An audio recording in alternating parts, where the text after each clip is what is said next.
Schuster. So people may be coming in, and that's okay. My name is David Fisher. My pronouns are he and him. My name is Heshi Zinman, and my pronouns are he and him.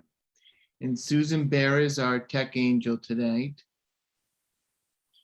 And if you have anything you need to need help with or anything else, Susan is the person to help you out with that. So the class is being recorded. So if you choose not to be recorded, please just turn your camera off. That's perfectly all right. And we also are utilizing closed captions. I don't know if they're turned on yet. They are. Turned on. All right, so you can do that if you'd like to. You want to talk about this one? Yeah, so, RS cares equally about Jewish learning and creating profound connections. And the whole purpose behind greeting is to welcome people into our spiritual home and to make them feel safe and respected and to create profound connections. It's just a basic tenet of who we are at RS. And greeting is not just what happens at the door. Remember, we also greet people after we come into the sanctuary and we're all together. So we're going to think about greeting in a bigger space. We're going to start tonight with our prayer for study. So Susan, if you can put up the prayer for study. And unmute everybody so we can all. Yeah, if everyone would like to unmute and we'll say the prayer together. We really like the cacophony of voices. Everyone does have to unmute themselves. So if you would do that, that would be great. All right. So, ready? Baruch atah Eloheinu melech haolam asher kidshanu b'mitzvotav tivanu la'asok b'rei Torah. Blessed are you, Adonai, our God, sovereign of all, who hallows us with mitzvot, commanding us to engage with words of Torah. Amen. Amen. Okay. Okay, so Susan, if you want to put up the slide deck.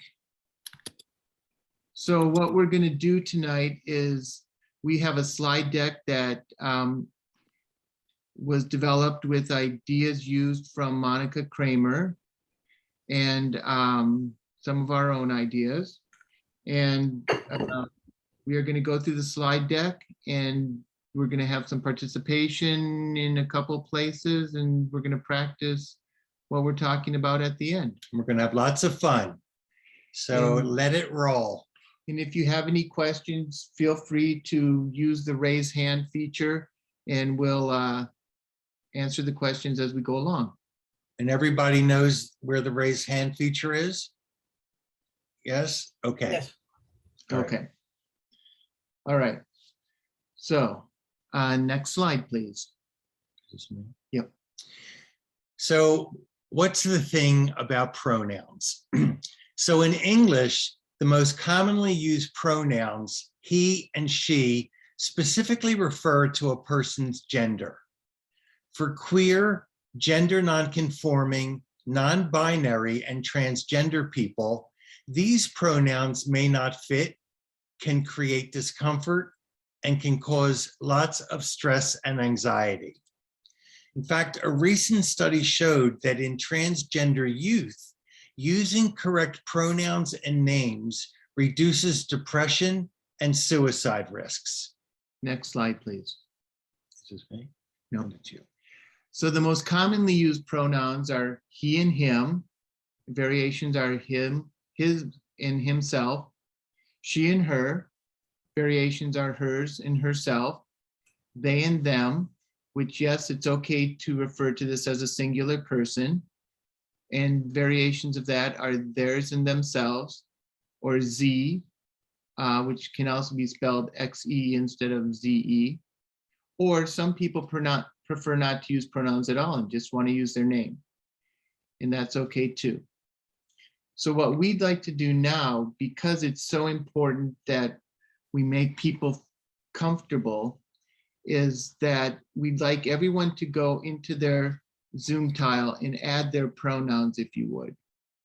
How do you do that? You can do this in one of two ways. You can go up to if you have the 3 dots in the upper right-hand corner of your Zoom tile, you can hit that and go to rename. When you hit the 3 dots, you'll get a drop-down box, and one of the options in the drop-down box is rename. And so if you hit rename, it'll take you to your name in the tile.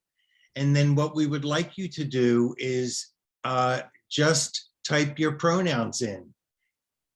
But I'm not looking at my tile now, I'm looking at your stuff. Oh, okay, we have Let's to. stop the screen share to make that a little easier. Okay. Sorry. All right. The other way, if you don't have the drop-down menu,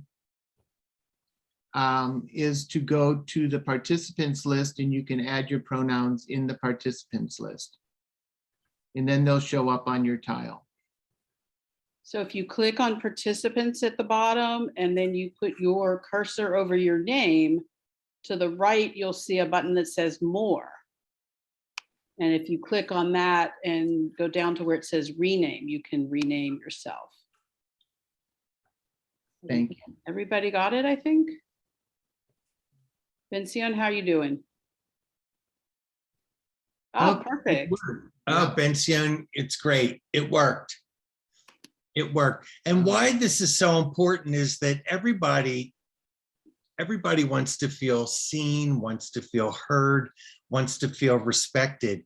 And so by putting our pronouns next to our names, it sends a message to the rest of the congregation. It sends a message to people who are gender non-binary or transgender, that you see them, you respect them, and you understand the significance of pronouns and of identity. And so that's really important. So thank you. They all look great. So now we're going to move on. Next slide. Next slide, please. Is this me? Yep. So why are we here? So have you ever heard a remark or an observation made about you or another person in a room that just left you feeling uncomfortable and alienated? Or have you said something that made someone else uncomfortable, but you didn't understand why? And perhaps you let it slide because you felt it was not serious enough to confront, or that you didn't want to be perceived as being too sensitive or overly dramatic. Next slide, please. So these are microaggressions. So what is a microaggression? A microaggression is a statement, action, or incident regarded as an instance of indirect, subtle, or unintentional discrimination against members of a marginalized group, such as a racial or ethnic minority, women, or members of the LGBTQ community.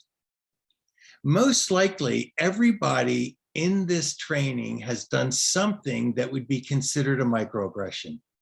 But the first step to changing our behaviors is taking responsibility for our unconscious biases. Next slide. So there are 3 types of microaggressions.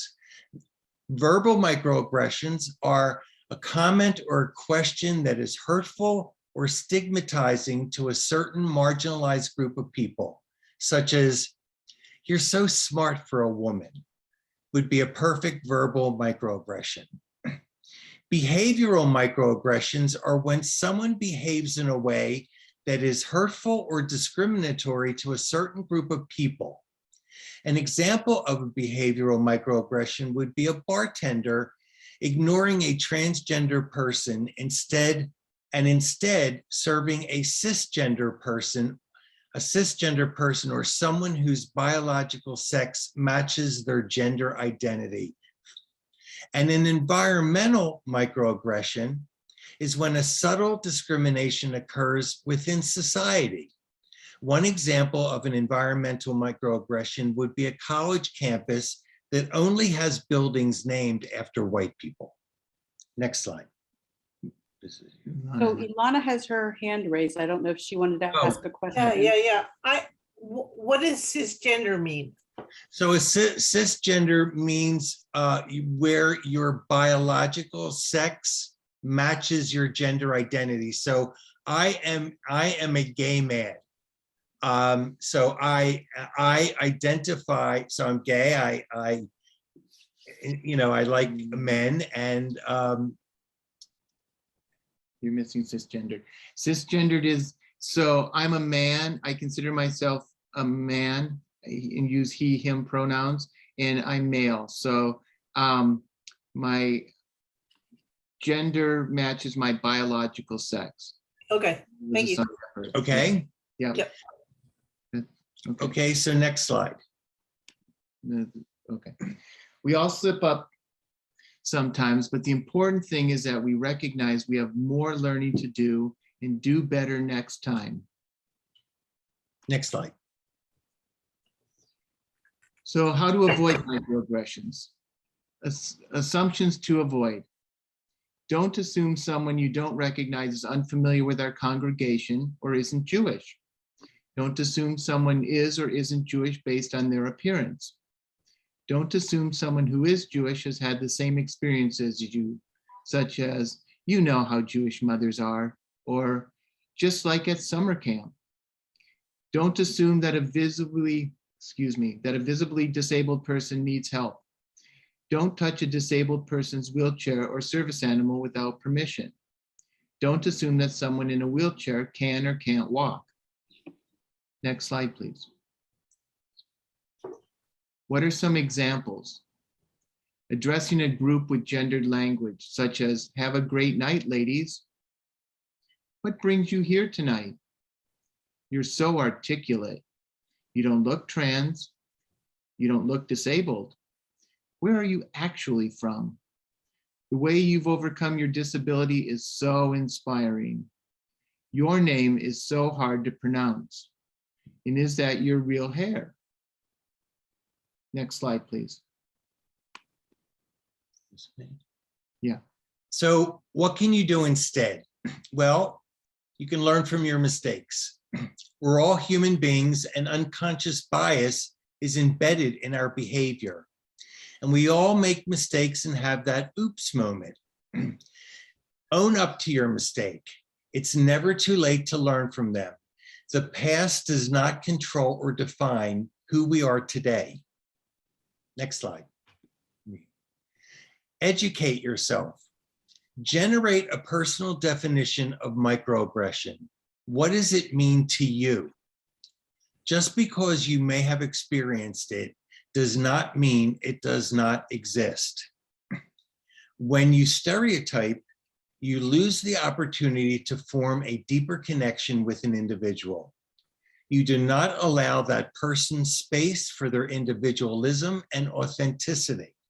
And this can create a divide and makes people feel lesser, unaccepted, and undervalued.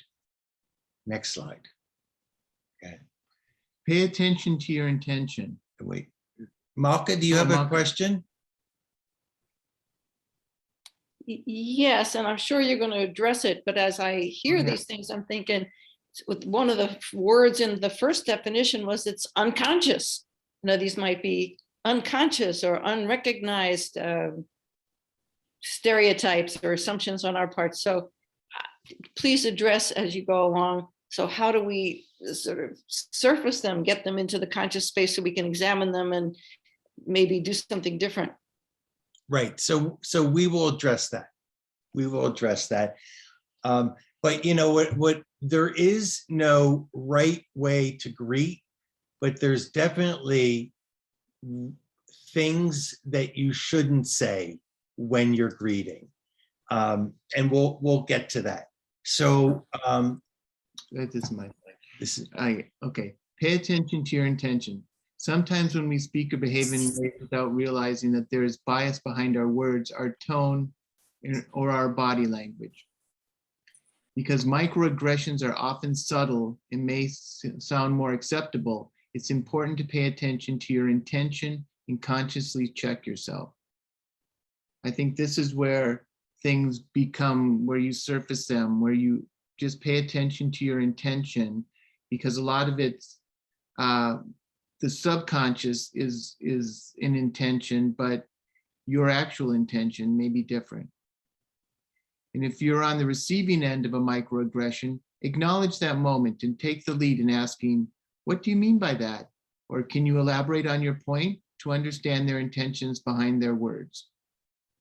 oftentimes when we don't acknowledge our intention, when we don't acknowledge a microaggression, we wind up beating ourselves up. Like, why didn't I correct that person? Why didn't I say something? Why didn't I step up and do something? So it's often best to address a microaggression when you come upon it. So next slide, please. So Maya Angelou quote, in a quote, says, people do not always remember what you say or even what you do, but they will always remember how you make them feel. Okay, this is important. Next slide. All right, we're going to do some practice. So we're going to practice now. How many people do we have? 1, 2, 3. Can I ask a couple questions? Sure. Yes. So I've always used like you guys. Is that some, you know, for everybody? And is that something to not use anymore? It is something not to use anymore. It would be considered gendered language. Just like, you know, have a good night, ladies. And so, you know, it's interesting because I would say, hey, you guys, hey, you know, how are you guys doing?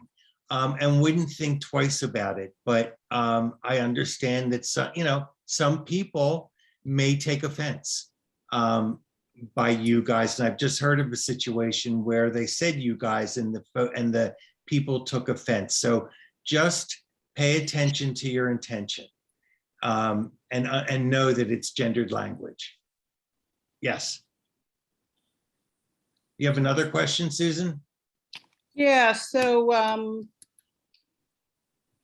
and I see this a lot of time working with people from other countries, that some of the names are very hard to pronounce. So how do you, you know, say, hey, could you tell me how to say that? Or how do you approach that? Because you still want to, I want to say people's names right. Unfortunately, some of the sounds are sounds that we don't use in English, and they're very hard to physically say. Right. Right. I will usually ask people to spell their name. For me, when I see something, when I hear something, when I see it spelled, I can pronounce it. I've had, you know, a perfect example. My whole life, I have been explaining to people what a Heshe is. You know, and you know, people always say, God, that's a strange name. And I tell them that it's Hebrew for Harry. And then I say, well, remember that George Washington fought the Hessians at Valley Forge, and that Hershey bar, Hershey without the R is Heshe. And so now I give them two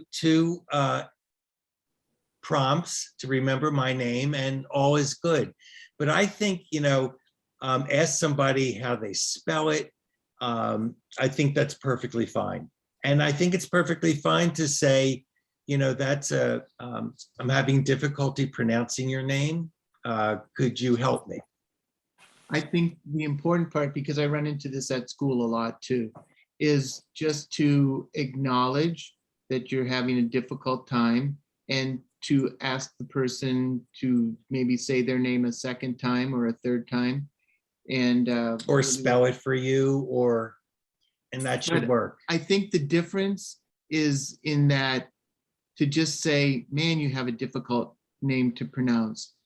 It gives an implication that there's something wrong with their name, instead of just saying, can you say that again for me? I'm having a little bit of hard time hearing it or whatever.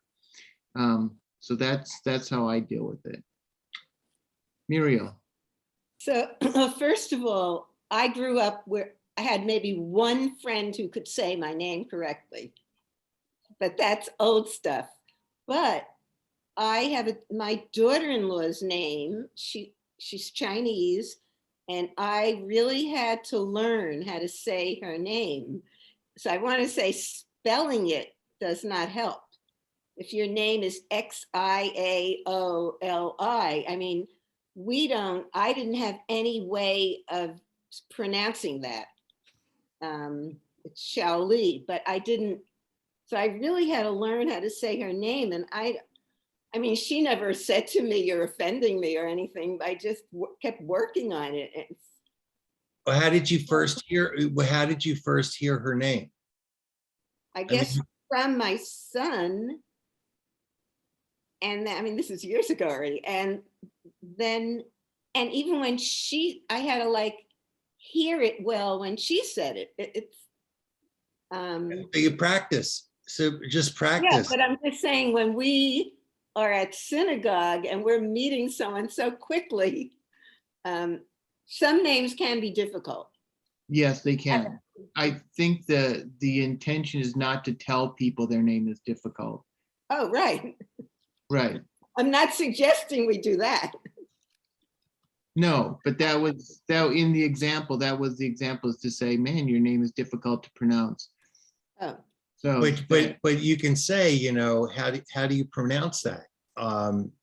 You know, and try to get some information out of them that would make it easier for you to pronounce their name. Yeah. Benzion. Yeah, Jane and I have a similar situation. We have a nephew, Jonathan, who's gay, and he got married to a Chinese fella whose name is, we say Sean, but Sean is spelled Xiaun or something, said, but it's Xia something. So, but it's anglicized to Sean. But if I were to see it in print, I have no idea how to say it. Right. And I think it's okay to say, I have no idea how to pronounce that name. I mean, that's okay. That's non-offensive, and, you know, can you help me? And then they help you, and then, you know, it's a bonding moment, actually. So let's practice. We have 1, 2, 3, 4, 5, 6. We have 12 attendees besides you and me. All Don't right. count Stephanie, she had to step away. Okay. Why don't we get in groups of 3, 4? Yeah, let's do groups of 4. You Groups want of 3 or 4? Let's do 4. And so what we're going to do is you're going to break out into groups, and then one person's going to greet the other person, and then you're going to do that for about a minute and a half, and then you're going to switch and you're going to greet the other person. So just imagine they're coming into RS, and, you know, practice. And then we'll come back and debrief on what that was like for y'all. So I have a question. There's 4 people. So 2 people pair up and do that, and then the other 2, or how are we? I think we can switch off. We can start out with pairing up, and then the other 2 people pair up. And then if you have some time left, you can switch around and switch the groups. Okay, and how long do you want them in the breakout rooms? 5 minutes, I think. Yeah. All right, here we go. And David and Heshi, you'll have to pop back out. Okay.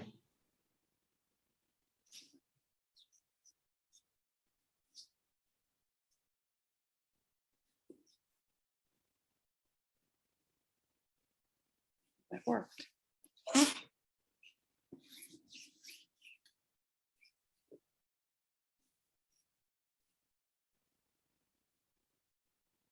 Okay, that worked. Everybody went to a breakout room.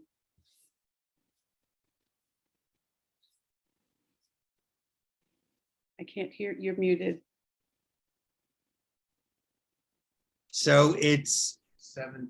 so we did that in 20 minutes. I still think that's good. But we can ask them to debrief, right? To talk about how it's going. Yeah, And again, we'll give credit to Monica, And Ellen, Ellen, and so we'll thank Gail and Ellen and Monica for her lovely slides. and is Yeah. there anything else? I mean, you can send them back in for another trial if you want. Yeah, we can send them back We can in. see how they're feeling about it and if they want to do that. Yep. So we ended up with 2 groups of 4 and 1 of 3 because somebody left while we were, Monica, is that who left? Oh, Yeah. yeah. Okay. Monica came and left.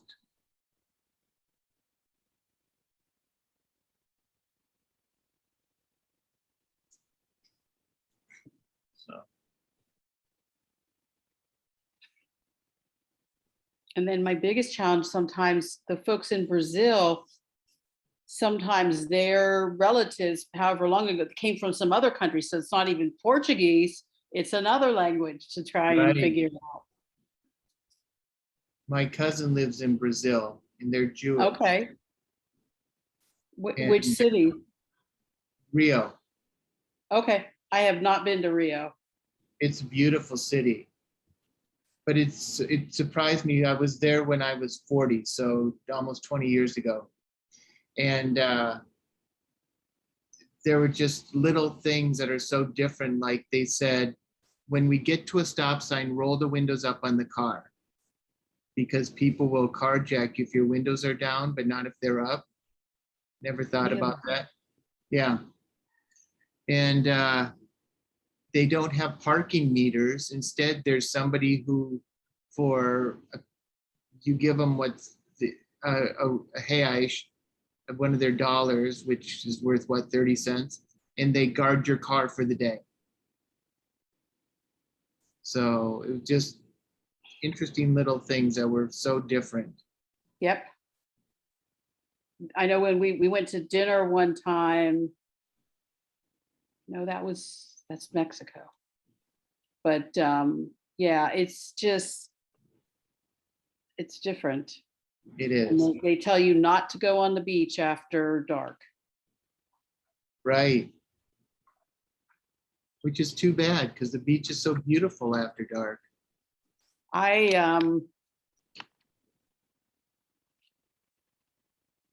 Yeah, I'm careful, especially when I'm traveling by myself. I'm extra cautious. Right, you have to, Um, yeah. some warning before the travel.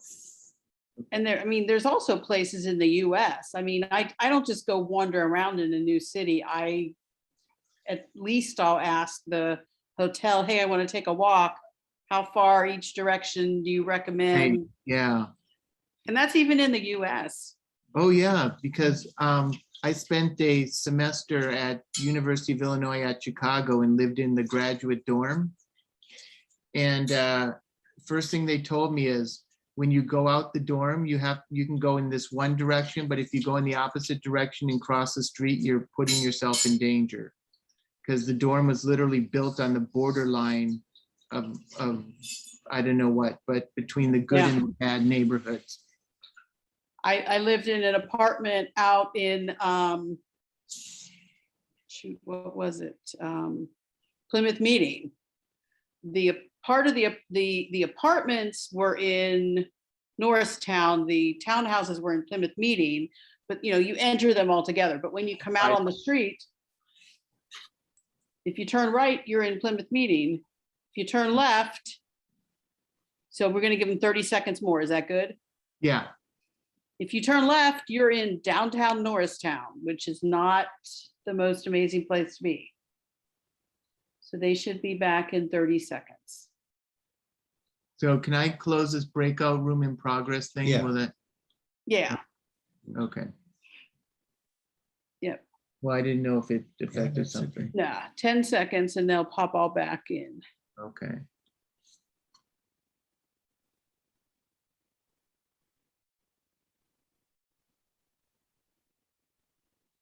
There we go. I think we have everybody back. Okay. All right, so anyone want to share their experience, what that was like? Ellen? Yeah, Susan, Stephanie said that she's here, Stephanie said that she can't hear. correct? Stephanie Strauss, Oh, so she Yes. can't hear us right now? she can't hear us right now. That's because I turned her sound off because she brought her computer into the room I was in and she stepped out and I had to turn it off. So I guess I'll have to run upstairs and show her how to turn it back on. Okay, thanks, Jeff. I think she heard that. Okay, all right. Anyone want to share what the experience was like, either being the greeter or the greedy? Okay, we're just gonna call on people. Okay.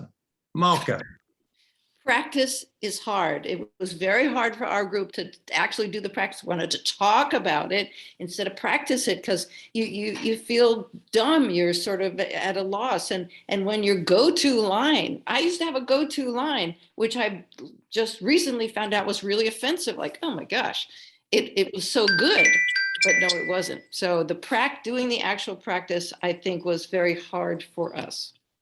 Malka, what was your go-to line? Because I bet you it was like several other people's go-to lines as well. Yeah, the reason I mentioned somebody in our group, what brings you here tonight? What brings you here tonight? Yeah, like, and so we played it out with being bothered by that, saying, what do you mean, what brings me here tonight? You know, what do you mean by that? And Jeffrey was my partner, my greeter. And what did you say, Jeffrey, that was just so lovely? Something about, I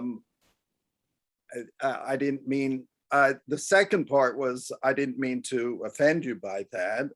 But the first part was, I don't exactly remember. I think the second, and after you said that, it was more like, I just want to make sure to greet you and make you feel welcome, something like Right, that. something like that. Beautiful. Anyone else want to share? Mark? Oh, Muriel had her hand Oh, up. I'm sorry. Well, let's Mark and then Muriel.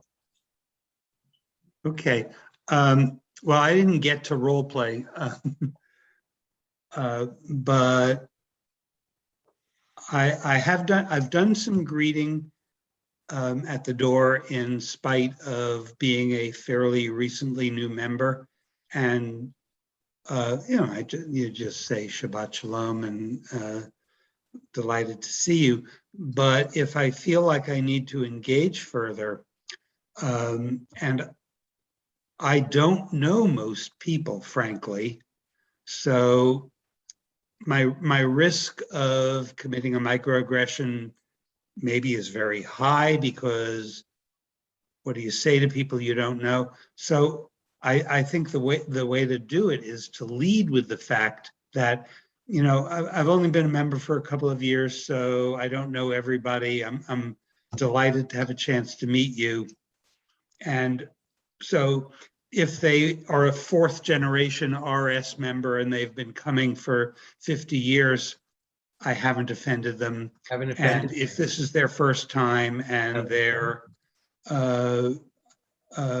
either racially or sexually unusual, I haven't offended them either. I hope. Well, yeah, so, well, Mark, just to say, no, I think actually you haven't offended a new member or a older member. So that's actually very good. Yeah, it's a good save. Muriel, I was gonna say, I'm very impressed, Mark, by the way. I'm finding in this new environment, basically all I'm saying is Shabbat Shalom, and people aren't hanging around enough to have any kind of conversation. And so in this particular activity, well, I found it a little awkward because we were spending too much time. In the past, I haven't had to spend that much time talking with anyone. Mhm. And now, of course, most of the people who come in, I know. It's like, right. And what, what Mark said, I always, when I greet, the first thing out of my mouth is Shabbat Shalom. that's what I say. First thing out of my mouth, they're coming into the synagogue and, and then, delighted to see you. I hope you've been well. But Shabbat Shalom, I think is like, how can you go wrong? Right. That's about all I'm finding I even have time to say. Well, with people I know, they might, sometimes a person might ask me a question, like a person who hasn't been there a lot, like which way should I go? Or Mhm. that's simple. That's like technical information. It seems like since COVID, reading is, in a way, it's simpler, which sounds strange, but that's how it Yeah. feels. Well, I mean, We have fewer people coming in that are strangers because you have to be vaccinated and masked and everything. So I think it does simplify things in some ways because the proportion of people that are people we know are much higher than it used to be. Yeah. Alana, are you ready? Yeah, You're muted. you're muted, Alana. Oh, there she is. Okay, so I know we all have a habit of referring to Word of Shalom as RS, but it's kind of off-putting if you do that in a greeting, because people who are not familiar here don't know what RS is. I mean, don't you think we should say Word of Shalom if we're referring to us? Now That's a that's a good point. idea. They may not be familiar with our abbreviations. Right. I never thought about that. Why would you even say RS if we're greeting? I mean, if I'm greeting and I say Shabbat Shalom. Well, you But- might say, welcome to Word of Shalom or something like Oh, that. You might want to say that. Yeah. I guess I never say that. Now you have a few more words you can say that nobody can be. Stephanie? Benzion and Jane, you had your hand raised.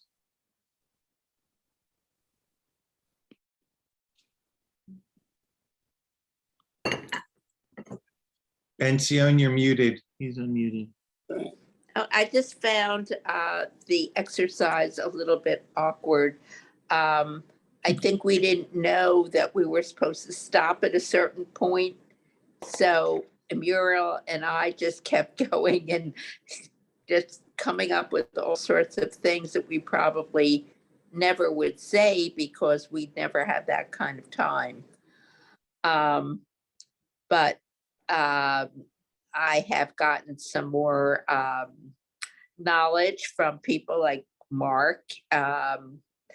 I think what he said was helpful, so thank you. I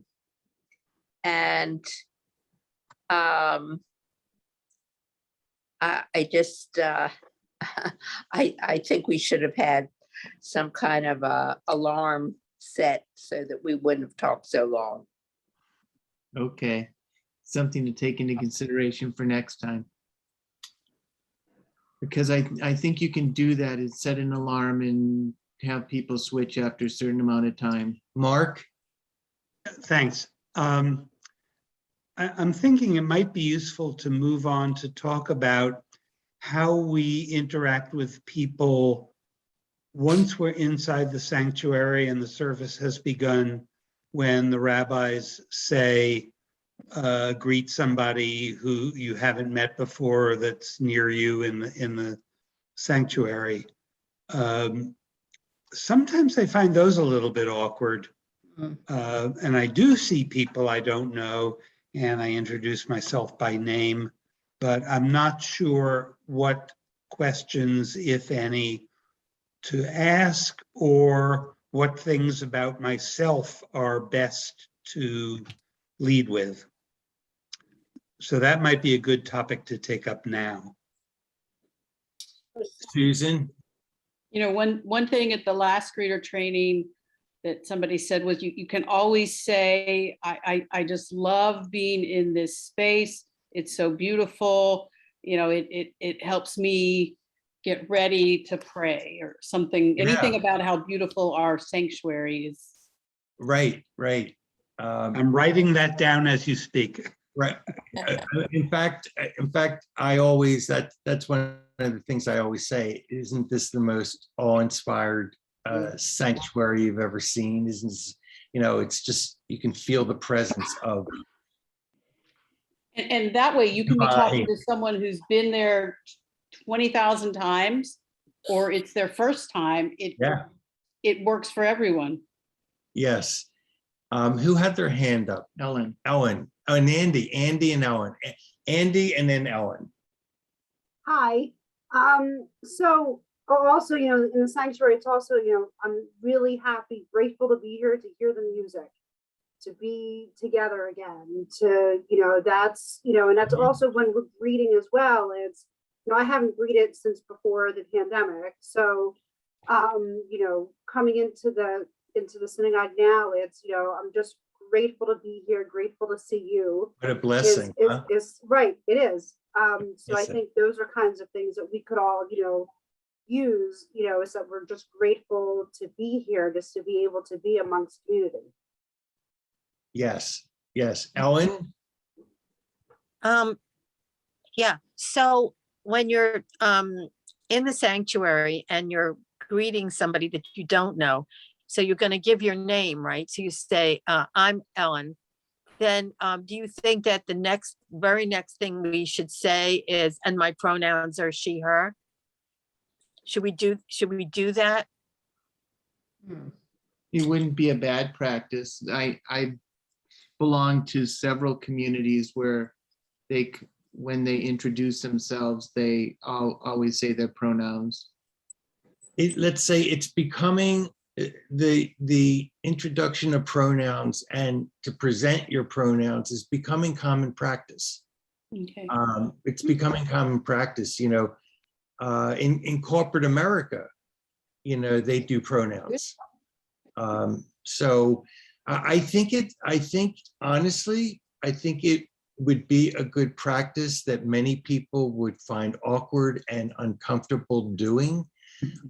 Not necessarily, I think, because of any shame around pronouns or, you know, but just it's new. It's new. It's, you know, it's new. And I always go back to, you know, Miss, Mrs. and Ms. and how long did it take for Ms. to catch on? You know, so I think it's just repeated use is fine. I think it's a good idea. Yeah. Julie. And just going off the pronouns, I think it's a great practice to also create a safe space for people to feel comfortable introducing their pronouns. If you start and lead the way that you shared are, and it just it Julie, opens you're a unstable. Conversation. You're fading in. Oh and no. You're unstable. But I think your point was really good, that it's true. If you start doing it, it just becomes more comfortable for people. Yeah. Yeah. Alana? Oh, I think my hand is just still up. Sorry about that. Okay, that's okay. Malka. I want to pick up on something that Julie said in our group, which was and Julie, you can say it better than I do, but in the rule in greeting these days, not in the old days when you're not, not talking about yourself. Now it is, you have to give something up to attract the other person to give. What was it you said? Come on, Julie, say it. Give something. I said if you give up a piece of yourself, you're opening up the space to gain something from someone else, but you have to give up something first in order to get that reciprocal relationship. So do you think it has to do with vulnerability? Is giving something up making yourself slightly vulnerable? Absolutely. If you can show vulnerability to someone else, you're creating a safe space for the Safe person to space. reciprocate. Mm. That's beautiful. It's a Very well said. spiritual, I mean, it's a spiritual thing. Giving of yourself, giving up of yourself is spiritual, and we're at Rodef Shalom. Yeah. Mark? No? All right. But I think it's important. It's such an important point, because for people like me, it's the reverse from what we may have been sort of taught is polite. And me, I could interrogate people all day long, and that's probably what it feels like. So it's not the way so that's hard for me to get myself in let's talk about me. But it's an invitation for them to fill in the space with them. And that's something I need to practice and you need to form, all need to form new habits when it comes to greeting, and just paying attention to our intentions. And again, I believe that if you are sincere and are known for your integrity, and if you're sincere and you make a mistake, you have that oops moment, it's okay to say to somebody, I'm on this journey of self-discovery, of learning, language and the power of language and pronouns. And so, when I first came out, I didn't know much about the trans community and the use of pronouns, and I would always mess up, and I would just tell people that, it's all new to me, and I'm learning this, and I really want to get good at it. But, right now I need to practice, so please forgive me. And people were like, very cool. I didn't make enemies. I was honest. They knew I wasn't out to, hurt them or, and they get it. People will get it. People are forgiving. Yes. In my experience, people are forgiving. If you are honest with them. So. Ilana? Yeah, I don't understand what you mean by give up something of yourself. Like, what do you mean? What's an example of what you would say? Joy, can you explain that? Yeah, it's sort of the notion of, in order to learn something personal about you, I open up that space by first sharing something personal about myself. So if you ask someone a personal question, you're not just, it's not so abrupt. If you preface with, this is something about me, now I'd love to hear something about you. Like, what would be an example of what you would say about yourself? The pronouns, I think, are a great example, where you you open up the introduction for someone to introduce their pronouns by introducing your own first. But it can be something, I'm trying to think of a good example. I have COVID right now, so I'm drawing a complete blank. I have COVID brain. There's something personal. I'm suffering from COVID right now. How are you feeling today? Right. Okay. Perfect example. Yeah, that is a perfect example. Well, Mark used an example. He said, I've been a member at Rhoda for 2 years. I mean, that's, you That's know, getting Yeah, something I up- think that is an example, as a that is matter an of fact. example. Yes. Yes.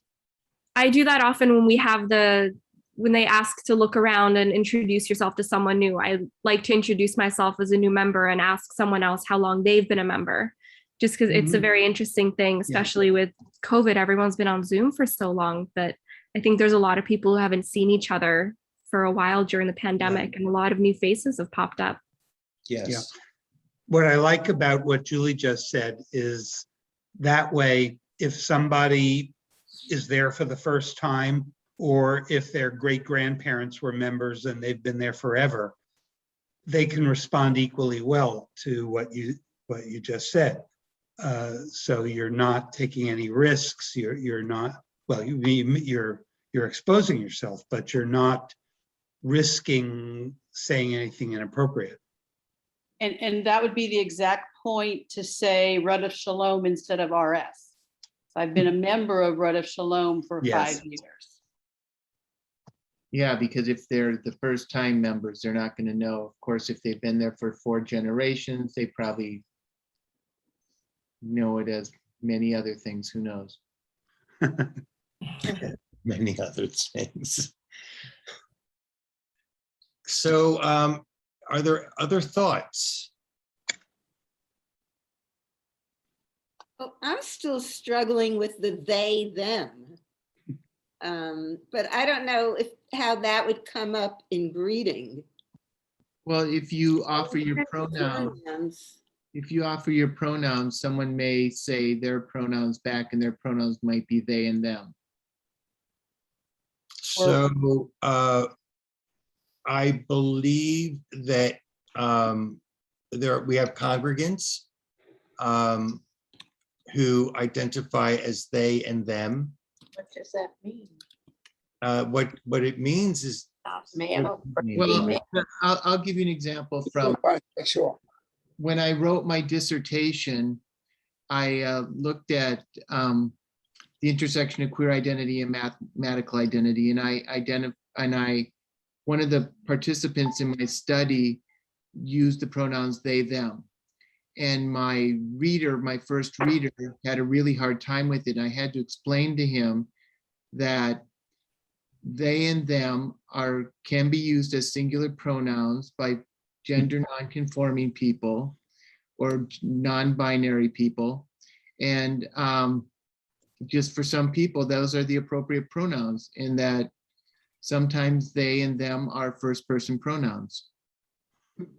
And it made him very uncomfortable, but he learned, and the rest of my dissertation committee learned as well and got comfortable with it, because it was just something they had to learn about. And so sometimes it's just a matter of the exposure. You know, once you get exposed, I have kids at school who go by they and them pronouns. And you know, sometimes I slip up too, and I use the wrong pronouns, and I apologize and move on and use the correct pronouns. And but it's a learning process. It is a learning process. And the first time you say it, it may feel very uncomfortable to you, and that's okay, because we're all in this together. Thank you. It's a very good explanation. I think I understand it now. So David, I need a bit of a refresher. I'm a little confused here. Okay, if I'm a she, her, and she is singular, first person, sorry, it's gotta be an English teacher in me somewhere. And her is like the end of a preposition, right? So is I they, don't know English well enough. Gail knows English well enough, I Okay, think. Gail can explain this. Malkin knows I was English. going to say, Stephanie, that as a former English teacher, yeah. this is the hardest thing in the world for me to refer to a single person. See, by I teach English as well, and I'm trying to figure out if they is now singular. It's a singular. It is. So what do Yes. y'all have to say about that? Somebody has schooled me on that, maybe.